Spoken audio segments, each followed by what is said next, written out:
What if I told you that the beginning of the new year doesn't just reset your calendar, that it quietly flips a switch inside your relationship? Something so subtle that most couples never see it coming until they wake up months later wondering, why do we feel so different? When did we start feeling this way? And family, I want you to stay with me because this isn't about drama or picking sides. It's the realness of it. And even as we start the beginning of this year, it's happening right now. You feel tired, you feel distracted, you feel different. But what if the real issue isn't your workload, or the holiday hangover? What if it's something deeper, something that studies actually show starts after the new year pushes you back into your routine? And we'll get more into that in a second. But I want to give you kind of an example of what I'm talking about. There's a man, a father, a husband. The holiday season ends. He's back to work. He's back to responsibilities. Everyone sees him get up. He's functioning. Kids are okay. The house is going smooth. But inside, he feels like he is already running on fumes. He sits at the kitchen table. His wife is there. The kids are there. Everything looks normal. But he's not present. He's somewhere between Monday morning dread and Lord help me get through this week. And when the wife says, boo, are you okay? He says what most of us say. You guessed it. I'm fine. And not because it's true, it's because he doesn't know how to explain what's actually happening beneath the surface. And here's where it gets interesting.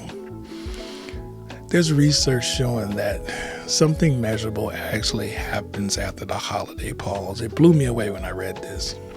Divorce filings spike in the first weeks after the new year, so much that January and even March are called divorce months by family law professionals. Now, that doesn't mean that the calendar causes divorces, but what it does suggest is when life slows down, when the noise quiets, people start noticing things. People start thinking about things they were too busy to think about before. And when you go back to your routine, but not back to emotional presence, your relationship doesn't resume. It drifts. And that's not an opinion.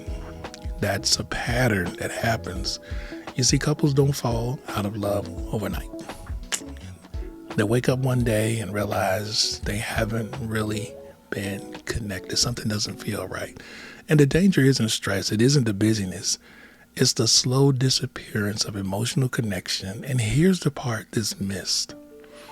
The beginning of the year doesn't just bring routines back. It brings reflection back. People start asking, where am I going? Am I happy? Am I emotionally healthy? Do I have peace? How is this relationship? And that reflection doesn't just happen in the personal life. As I say, it happens in relationships too. Now, research on New Year's resolutions show something fascinating. Like within weeks, most people fall back into old patterns, and not because they don't care, but because resolutions tend to focus on what we should stop doing rather than adding new behaviors. And that matters, especially in a relationship. For example, like a person who says, we're going to fight less is basically erasing something without replacing it. But a couple who says, we're going to appreciate each other every day, or we're going to start doing a check-in every evening, is adding something repetitive, something positive, something visible. One is restricted, the other is hopeful. And the hopeful one is what actually sticks.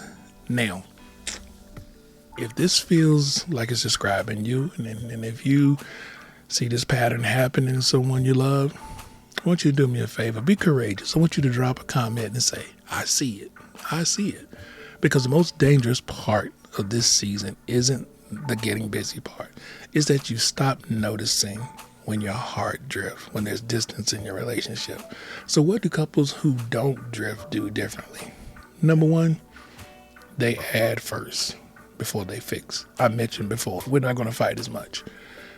That's an example. Another example would be a daily appreciation ritual, a 5-minute emotional check-in, a phrase, thank you. Thank you for doing whatever it is. Or just thank you for being here. No grand gesture, just deposits for connection.